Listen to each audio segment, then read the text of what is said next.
नमस्कार. बघा, एक म्हातारी राहत होती एक गावामध्ये. तिच्या झोपडीमध्ये राहत होती. तिच्या झोपडीमध्ये ती राहत होती. तर एक दिवस काय झालं, पाऊस आला, वारं आलं, पाऊस आला. पावसामध्ये एक कॅटे आली भिजून आली. हुडहुड हुडहुड हुडहुड करायला लागली. तर ती म्हातारीनं काय केलं, कॅटी उचलली, तिला आंघोळ घातली, टावेलनं पुसलं, तिला दूध पाजलं आणि तिच्या बिस्तऱ्यामध्ये घेऊन झोपली. तर तिला लई जास्त प्रेम वाढलं त्या कॅटीला. ते म्हातारीला काही सोडत नव्हती. खायला लागलं तरी म्हातारीपाशी जाऊन थांबायचं, काम करायला लागलं म्हातारीपाशी जाऊन थांबायचं, झोपली तिच्यापाशी जाऊन झोपायचं. तर मग असं करून करून लई लाड झाला तिचा. लाड झाल्यावर बघा, एक दिवस बिमार पडली. तर म्हणली आता काय करू हिला. बाजूवाली म्हणली हिला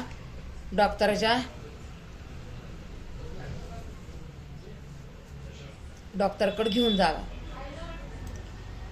तर ती डॉक्टर म्हणला, बाई मी तुझ्या घरी येतो. मग घरी आला. तिला काय इंजेक्शन आणि दवाई पाजली, तपासलं आणि बरी झाली. खेळायला लागली. म्हणली आता बरी झाली माझी कॅटी, बरी झाली. सगळ्यांना नाचून नाचून सांगायला लागली, माझी कॅटी बरी झाली. तर सगळ्याला आनंद झाला, हा बाबा कॅटी बरी झाली. आणि मग एक दिवस खिडकीमध्ये जाऊन बसली. तर तिला वाटलं की आता वय झालं हिचं, जास्त दिवस टिकत नाही ना मांजर, वय झालं काय 3 वर्ष का असं 5 वर्ष जगती वाटतं. तर मग ती म्हणली आता जायचा टाइम आलाय, काय करू. मग तिच्या बिस्तऱ्यामध्ये जाऊन झोपती, त्या म्हातारीच्या बिस्तऱ्यामध्ये जाऊन झोपती. आणि बिचारी तिथंच मरण पावती. तर मग ती दरवाजाच्या अंगणमध्ये असं खड्डा करते आणि त्याच्यात तिला असं कपड्यांनी लपटून त्याच्यात मीठ टाकून, हार फूल लावून तिला माती टाकते तिच्या अंगावर, फुलं बिलं टाकून. आणि लय रडती.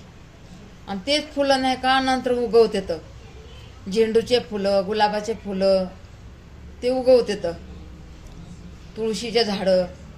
आणि ते बगीच्यासारखं एवढं दिसतं या बगीच्यासारखं. आणि तिथं त्या जागेमध्ये जाऊन तिच्याबरोबर